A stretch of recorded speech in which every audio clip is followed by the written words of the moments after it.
A recent publication, aptly called Wounds, by BBC foreign correspondent Fergal Keane, uses his experience of the Civil War to write about the impact of the Civil War in North Kerry, where his people came from. It examines the brutality of Cugga na Mrothaire, the fight between brothers, the war between brothers, and how the ghosts of the past return to shape the present as acts of killing reverberate throughout the generations. Glencree's work has always been to deepen reconciliation across and between the island of Ireland, and the strategic objective for the next 10 years is one of those, that we would work to do that. Our work is done in facilitating dialogue, sharing and learning and building capacity and promoting relationships and networks and encouraging public discourse. Glencree works with women in tough working class communities to develop leadership, women who also, as I said before, carry a double burden in conflict. They come from a patriarchal society, economically and educationally disadvantaged, trying to care for a family and trying to keep them safe. Young people, like all young people, sometimes struggle with the sense of wanting to understand what happened, while others don't want to know anything about the past. And others are held in the past by a sense of betrayal, that if they move forward, that at some level they're betraying their parents or their community with all of that.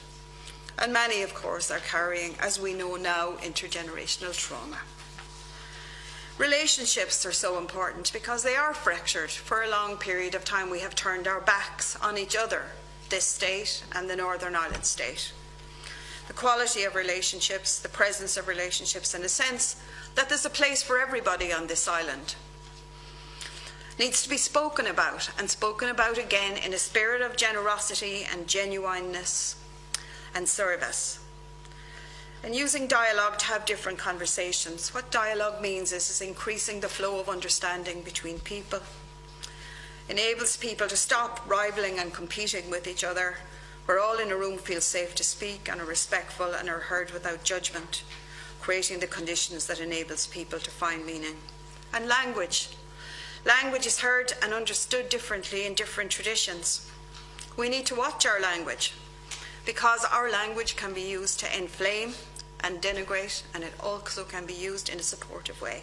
I just want to say Glencree has done amazing work over the years, and Una Malley, I didn't know the history of setting up a Glencree, and I suppose from somebody that came from near the border back in the late 70s, early 80s, we felt comfortable because the full impact of the Troubles, or whatever it's called, didn't impact on us, and invariably it did.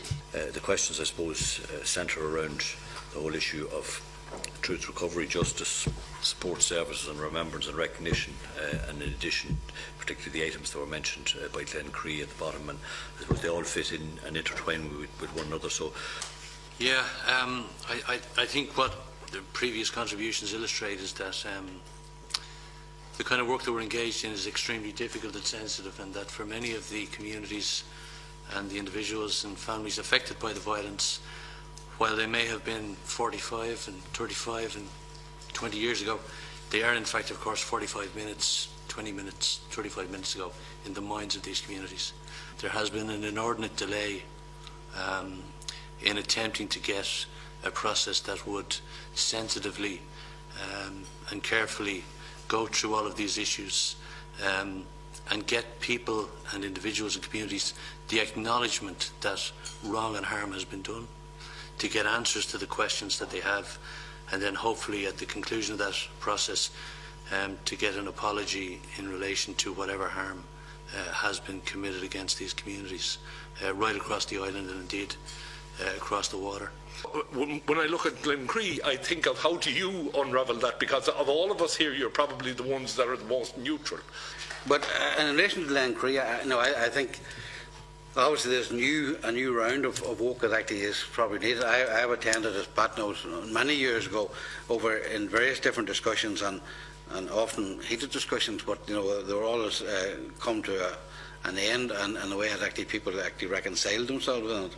But I think it was a very important mechanism that was there, that people could actually sit down in the kitchen or the sitting room, wherever, and actually have a discussion. And I think that mechanism needs to continue to be there.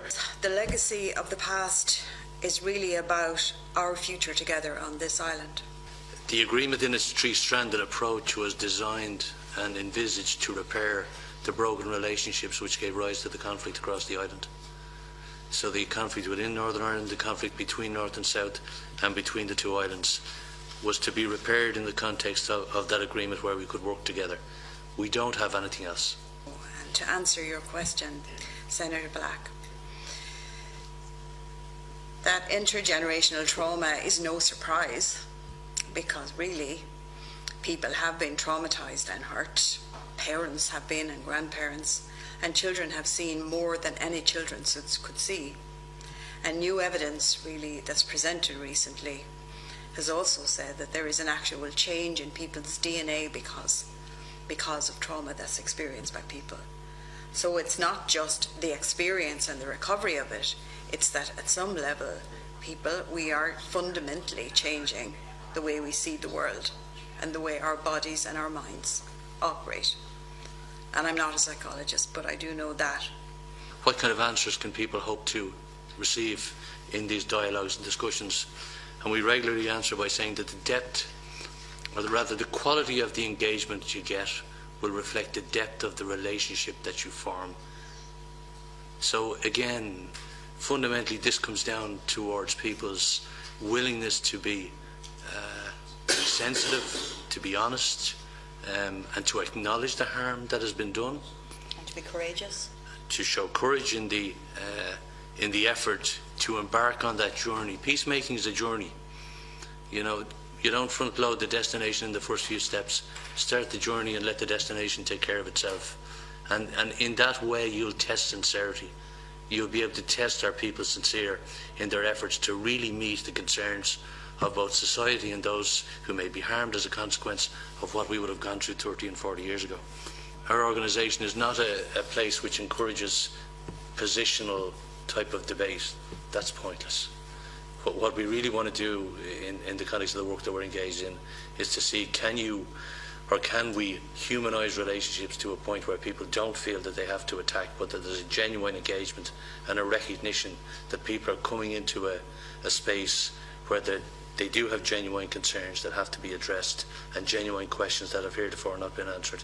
It just take that figure, 4,000 suicides since the signing of the agreement.